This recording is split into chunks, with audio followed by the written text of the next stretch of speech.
Hello, আসসালামু আলাইকুম সবাইকে। আজকে আমরা দেখব হেক্সাডেসিমেলে ইএফএফ এর পরের সংখ্যা কি হবে।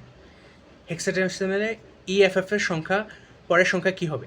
পরের সংখ্যা বের করতে হলে প্রথমে আমাদের এই যে সংখ্যা দেওয়া আছে সেটার সাথে এক যোগ করে নিতে হয়, ঠিক আছে।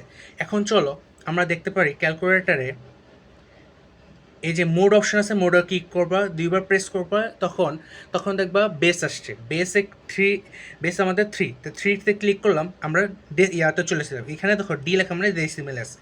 এখানে দেখো ডিএসসি লেখা, হেক্স লেখা, বিন লেখা, অক্ট লেখা, ঠিক আছে।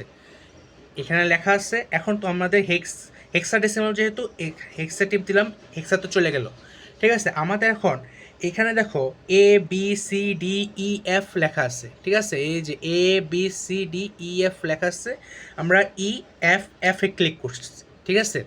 এখন পরের সংখ্যা পেতে আমাদের +1 যোগ করলাম, এখন ইকুয়াল প্রেস করলাম, আমাদের এফ ও ও আসছে। তাহলে অবশ্যই পরের সংখ্যা কি, এফ ও। আশা করি সব বুঝতে পারছো। আসসালামু আলাইকুম।